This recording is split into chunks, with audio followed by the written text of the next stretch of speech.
The sun was setting as Judge Amara Wilson drove down the quiet suburban street, her mind still buzzing with the details of the tough case she'd presided over that day. The warm glow of evening light filtered through the trees lining the road, casting long shadows across her path. After 14 hours at the courthouse, all she wanted was to get home, kick off her shoes, and pour herself a glass of that red wine she'd been saving. The clock on her dashboard read 7:42 p.m. Her phone buzzed with a message from her daughter, "Dinner in the oven. Don't work too hard, Mom." A small smile crossed Amara's tired face. At 48, she had spent nearly half her life in service to the law, 15 years as a judge, and before that as a public defender. The weight of making tough decisions day after day sometimes felt heavy, but moments like this reminded her why it all mattered. She adjusted the collar of her navy blue blazer and reached to turn up the volume on the jazz station playing softly through her car speakers. The familiar melody of John Coltrane's saxophone brought back memories of her father, who had first inspired her love of law and justice. He hadn't lived to see her become a federal judge, but she liked to think he would have been proud.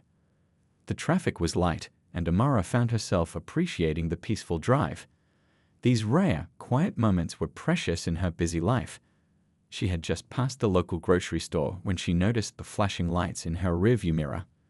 Blue and red pulses bounced off nearby buildings and cut through the evening calm. That's odd, she thought, quickly checking her speedometer. She had been driving exactly at the speed limit, as she always did. As a black woman in America, Amara had learned early on to be exceptionally careful about following every rule to the letter. It was a lesson she had carried with her throughout her life, even after ascending to the federal bench. She signaled and pulled over carefully to the side of the road, positioning her car properly against the curb. Her hands moved smoothly to turn off the music and roll down her window. Years of experience had taught her exactly how to handle traffic stops. Be polite, move slowly, keep your hands visible at all times. Nothing to worry about, she told herself as she put the car in park. Probably just a broken taillight or something simple. Still, she couldn't help the slight tightening in her chest, that instinctive tension that came from decades of seeing how quickly routine interactions could go wrong. Amara took a deep breath and reached for her purse on the passenger seat, carefully retrieving her wallet with her driver's license and the car registration from the glove compartment. She placed both items neatly on the dashboard where they would be clearly visible. Then she positioned both hands on the steering wheel at the recommended 10 and 2 o'clock positions. Through her side mirror, Amara could see 2 officers approaching her car. Something about their posture seemed off. They weren't walking with the usual professional calm she had come to expect from law enforcement. Their steps were too quick, their shoulders too tense. One officer had his hand resting on his holster in a way that made her professor's instincts prickle with concern. "Good evening, officers," she practiced saying in her head, keeping her voice level and calm as she had thousands of times before in her courtroom. The reflection of the flashing lights played across her face as she waited, still and patient, for whatever was about to unfold on this ordinary evening that suddenly felt anything but ordinary. The heavy thud of boots on asphalt grew louder as the 2 officers approached Amara's car. Officer Taylor reached her window first, his partner Officer Reynolds hanging back slightly, hands still resting on its holster. Neither of them had the calm, professional demeanor that Amara had come to expect from law enforcement officials who regularly appeared in her courtroom. "License and registration," Officer Taylor barked without any greeting. His voice was cold, his face set in a hard expression that caught Amara off guard.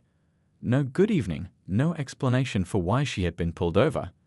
"Good evening, officer," Amara said calmly, gesturing to the documents already waiting on her dashboard. "May I ask why I've been stopped?" The officer grabbed her license and squinted at it in the beam of his flashlight.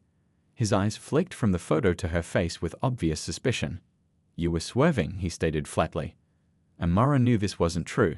She had been driving perfectly straight, mindful as always of every traffic rule. "I believe you might be mistaken, officer." "I was driving carefully within my lane," she said, keeping her voice even and respectful despite the false accusation. "I'm Judge Amara Wilson of the Federal District Court."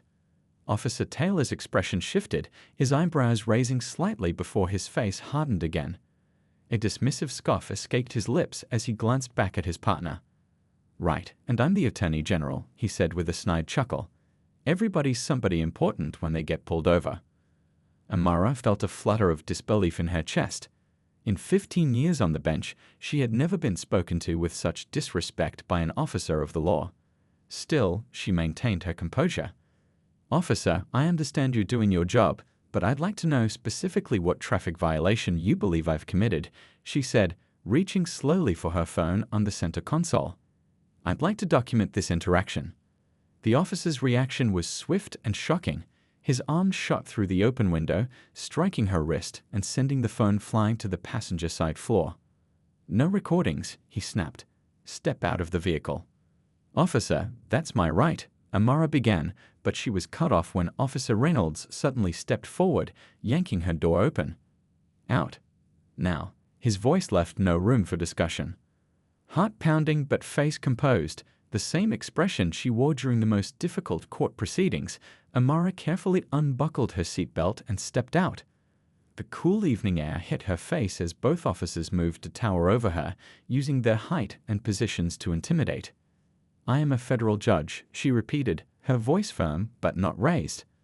"Badge number 7842 in my purse can confirm my identity. This stop appears to be without cause, and your conduct is inappropriate." "Playing the judge card, huh?" Officer Taylor sneered, ignoring her words completely. Hands against the vehicle, legs spread. Before she could respond, Officer Reynolds had grabbed her shoulder, spinning her to face her own car and pressing her against the cool metal. The indignity of the moment burned through her. The same hands that had signed federal orders that morning were now being forced against her car window in full view of passing traffic. "This is completely unnecessary and unlawful," Amara stated, maintaining her judicial calm even as they roughly patted her down. A passing car slowed, the driver's wide eyes visible through the windshield. The witness gave her a small measure of comfort. "I don't care if you're the Queen of England," Officer Taylor said, his breath hot against her ear as he leaned in uncomfortably close. "Out here, we're in charge, not you. Maybe you need to learn that judges aren't above the law." The irony of his statement wasn't lost on Amara. She had dedicated her life to upholding the law, to ensuring that justice was blind and fair. Now, handcuffed against her own car without cause or explanation, she was experiencing firsthand the injustice she had worked so hard to prevent in her courtroom. The digital clock on Amara's dashboard blinked to 7:49 p.m. 4 minutes had passed since the officers had first approached her car, just 4 minutes to turn her ordinary evening into a nightmare. The cool metal of the handcuffs bit into her wrists as she stood there, her back to her own vehicle. People driving by slowed down, watching the scene unfold. The shame of it burned through her professional armor. "Officer, please listen," Amara tried again, keeping her voice steady despite the anger and fear swirling inside her. "You have no probable cause for this detention. I'd like to speak with your supervisor immediately." Officer Taylor ignored her request completely, turning to his partner with a smirk. "Let's see what the judge is hiding in her fancy car." Without a warrant, without consent, Officer Reynolds began searching through her vehicle. Amara watched helplessly as he rifled through her personal belongings, tossing aside legal briefs she'd spent hours preparing, carelessly pawing through her purse, and even opening the small overnight bag she kept for late court sessions. A small crowd had begun to gather across the street. 3 teenagers stood watching, phones held up. An older couple had stopped their evening walk to stare. Amara felt exposed, humiliated. She had sentenced people to years in prison without her hands shaking, but now she could feel a tremor starting in her fingers. "Nothing here," Officer Reynolds called out, sounding almost disappointed. "Just a bunch of legal garbage." "Please," Amara said, fighting to keep her dignity. "My dashboard camera is recording this entire interaction. This is a clear violation of my Fourth Amendment rights. You had no cause to stop me, no reason to detain me, and absolutely no grounds for searching my vehicle." At the mention of a camera, both officers' heads snapped around to look at her dashboard. The small red light of her camera system blinked steadily in the gathering darkness. Officer Taylor's face tightened, and for the first time, Amara saw a flicker of uncertainty in his eyes. "You trying to threaten us?" He snarled, taking a step closer.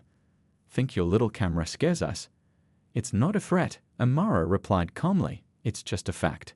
Everything that's happening right now is being recorded. Every word, every action. Officer Reynolds had stepped back from her car, his search suddenly abandoned. A radio crackled on his shoulder, and he turned slightly away to respond in low tones. The night air felt colder now. Amara stood straight, refusing to be broken by this moment. She had faced discrimination before, in law school, as a young attorney, even occasionally in her early days on the bench.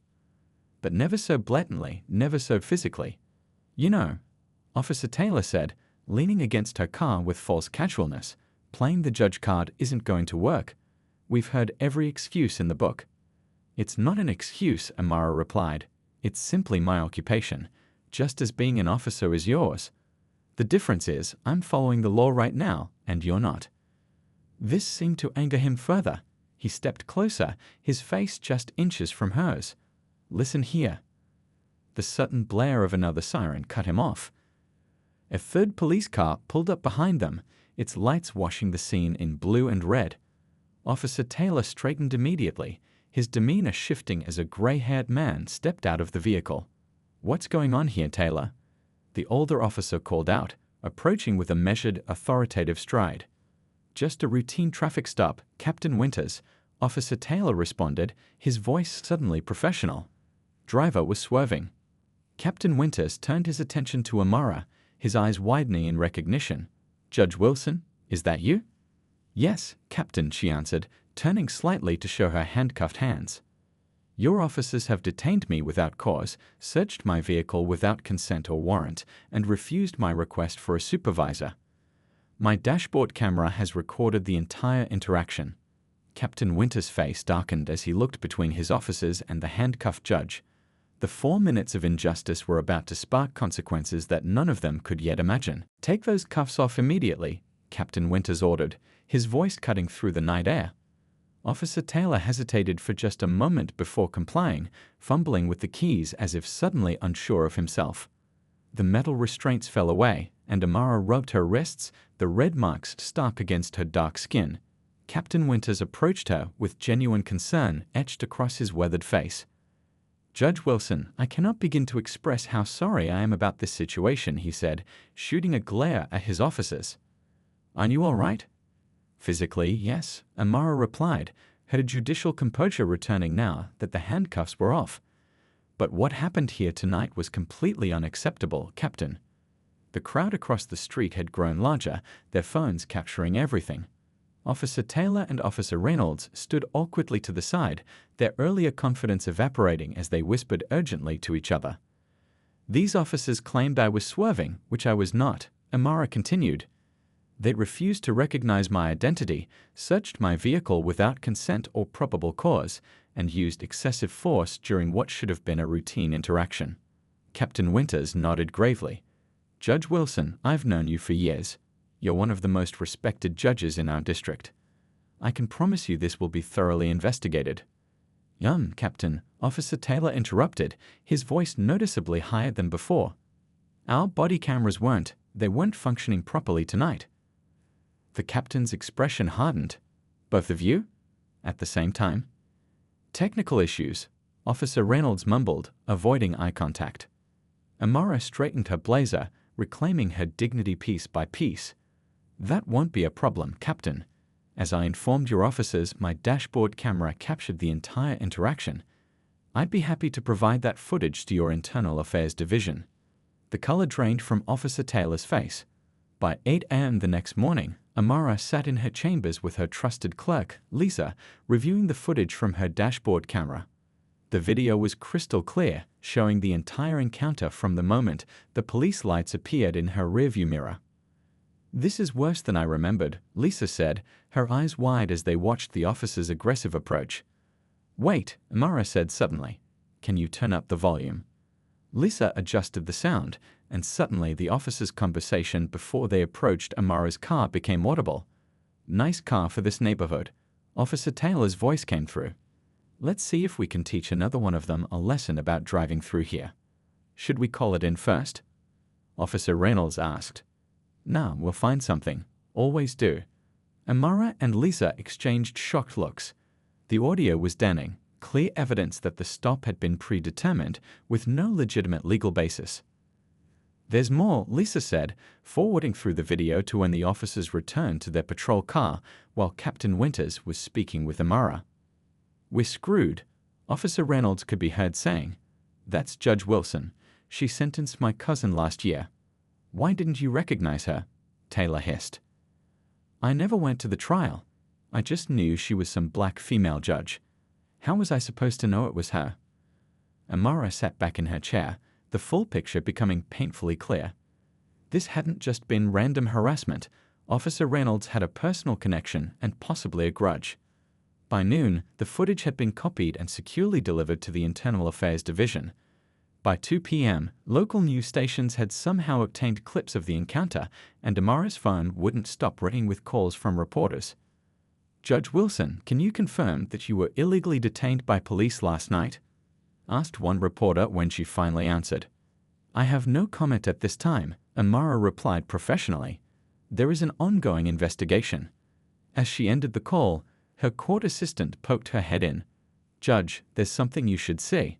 She turned on the small television in Amara's chambers. A press conference was underway outside the police department. The chief of police stood at a podium, looking grim. Effective immediately, Officers Taylor and Reynolds have been suspended pending a full investigation into serious allegations of misconduct. Amara watched silently, knowing that this was just the beginning.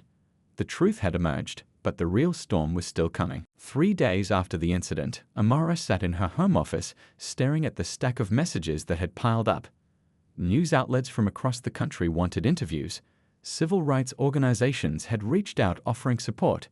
Even the governor had called to express his concern. But Amara wasn't interested in the spotlight. She turned away from the messages and focused instead on the formal complaint she was drafting for the department's Internal Affairs Division. Each word was carefully chosen, each detail meticulously documented. This wasn't about revenge, it was about accountability. Are you sure you don't want to go public with this? Asked her brother Robert over the phone. You could be on every major news channel by tonight. That's not how justice works, Amara replied, tucking the phone between her ear and shoulder as she continued typing. The system exists for a reason. I need to let it do its job. The system doesn't always work for people who look like us, Robert reminded her gently. Which is exactly why I became a judge, she countered. To help fix it from the inside. After finishing her complaint, Amara drove to the courthouse. Heads turned as she walked through the halls, whispers following in her wake. News of the incident had spread quickly through the legal community. In her chambers, she wrote a formal recusal letter, removing herself from all cases involving the local police department. It was the proper thing to do, maintaining the integrity of the bench while the investigation proceeded. Your Honor, her clerk Lisa said, entering with a tablet, you need to see this. On the screen was a social media video. The dashboard camera footage, or at least parts of it, had been leaked. The clip showed Officer Taylor slapping the phone from her hand and forcing her against the car. It had already been viewed over 2 million times. Amara sighed. This complicates things. By the end of the week, more people had come forward. A young black teacher described being pulled over in the same area by the same officers a month earlier. A college student shared footage of Officer Taylor making similar derogatory comments during a traffic stop. An elderly man recounted how Officer Reynolds had searched his car without permission, finding nothing but leaving his belongings in disarray. What had begun as a single incident was revealing itself to be a pattern. The police chief called Amara directly, his voice strained. Judge Wilson, I want to personally assure you that we're taking this matter very seriously. I appreciate that, Chief Rivera, she replied evenly. But I'm more concerned about the other victims who don't have dashboard cameras or the legal knowledge to protect themselves. We're reviewing all complaints against these officers now, he said. The preliminary findings are concerning. On Monday morning, 2 weeks after the incident, Amara presided over a complex patent case. Despite the personal turmoil, she remained focused and fair, the consummate professional. During a recess, Lisa brought her a note. The district attorney wanted to meet privately. In her chambers, District Attorney Chen looked uncomfortable as he settled into the chair across from her desk.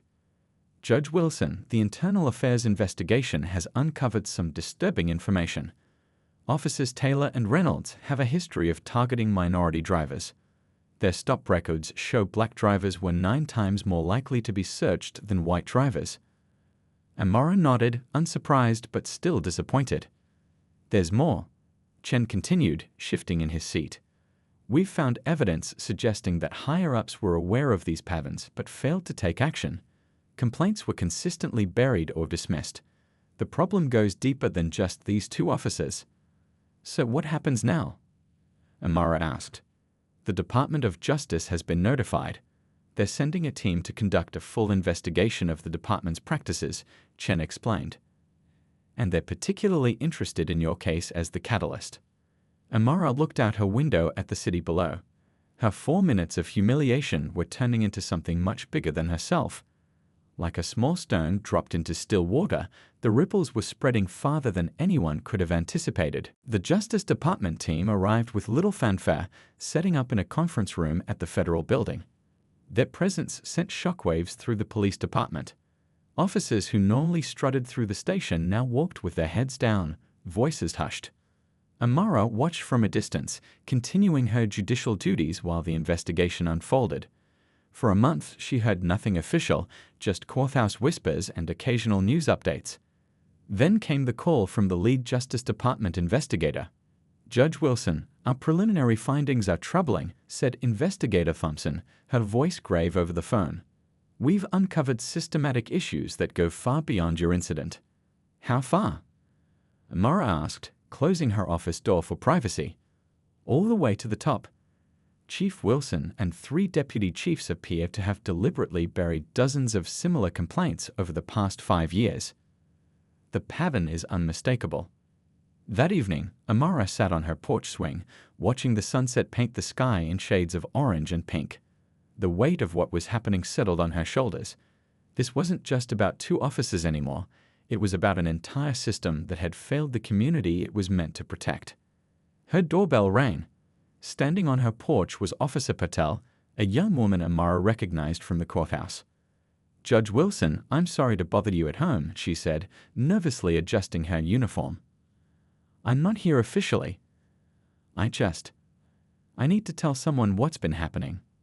Over cups of tea at Amara's kitchen table, Officer Patel revealed how new officers were trained to target certain neighborhoods and profile drivers, how complaints disappeared, how those who questioned these practices found themselves assigned to the worst shifts or passed over for promotion. Why come forward now? Amara asked gently. Officer Patel stared into her tea. Because what happened to you was wrong, and because you're fighting back the right way, through the system, not against it. She pulled out a USB drive. These are internal emails. They show how complaints were classified and buried. By morning, the evidence was safely in the hands of the Justice Department team. By evening, it was making headlines. The police chief held an emergency press conference, sweat visible on his forehead as cameras flashed. These allegations are being taken very seriously, he stammered. Our department is cooperating fully with federal investigators. But the dam had broken. More officers came forward, bringing evidence of the department's toxic culture. Community members packed city council meetings, sharing stories of harassment and discrimination that had gone unchallenged for years.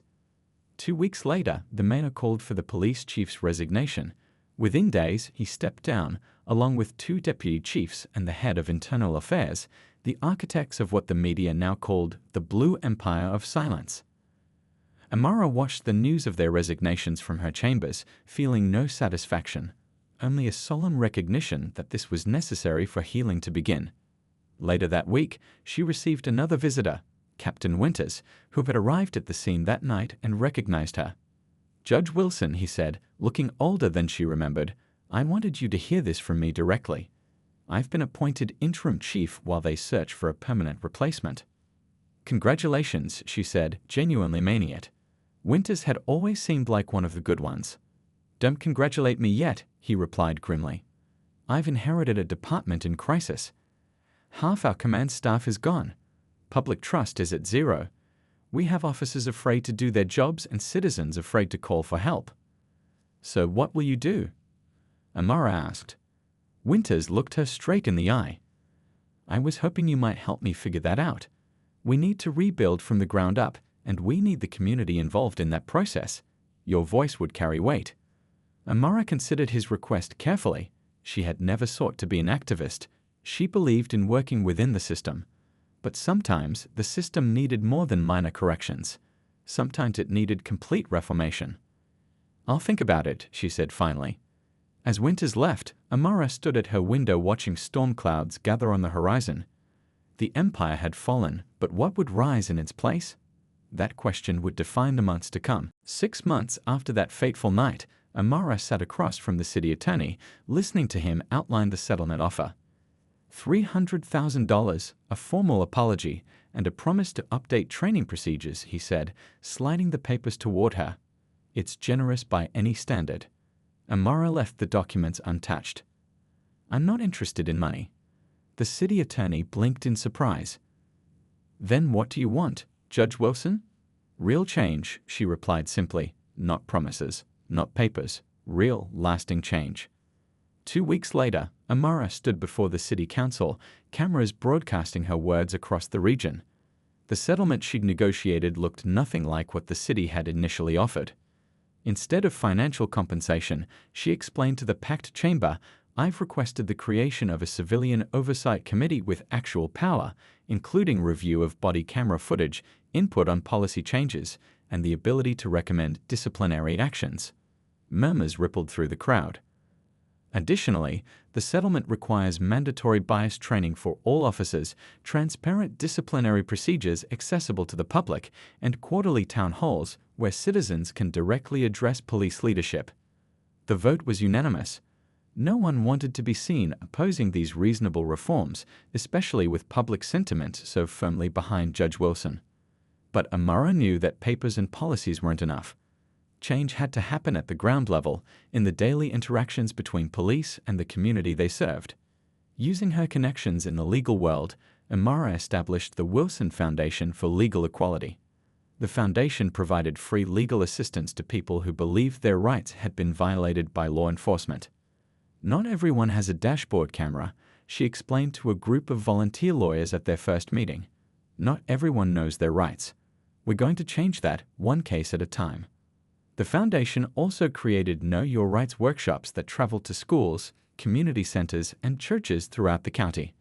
People of all ages learned what police could and couldn't legally do during traffic stops, what to say if they felt their rights were being violated, and how to safely document interactions.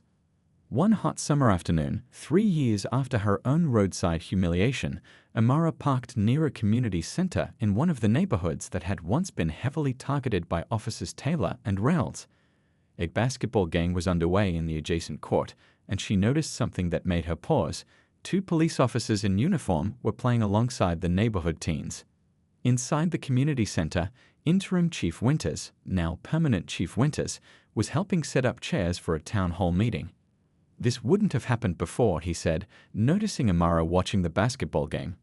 Officers wouldn't have felt safe here, and the kids wouldn't have wanted them around. And now, she asked. Still work to do, he admitted. Trust builds slowly, but complaints are down 60%. Use of force incidents down 73%, and our new recruits better represent the communities they serve. The town hall that night wasn't perfect. Some residents still expressed anger and distrust. Others shared positive interactions with officers who'd gone above and beyond. It was honest, sometimes uncomfortable, but always respectful, exactly what Amara had hoped for. As she drove home that evening, Amara noticed flashing lights in her rearview mirror. For a split second, her heart raced with old fear. But when she pulled over, the young officer approached with proper respect, explained she had a taillight out, and provided information on how to get it fixed. No harassment, no power play, just a public servant doing their job correctly. Those 4 minutes of injustice 3 years ago had been the catalyst for years of difficult but necessary change. Amara had never wanted to be an activist. She'd simply wanted the justice system to work the way it was supposed to, fairly for everyone. As she drove away with her citation, Amara smiled to herself. Sometimes the right person in the wrong situation could change an entire system. Her pain had led to progress. Her humiliation had led to hope, and in the end, that made those 4 minutes worth it.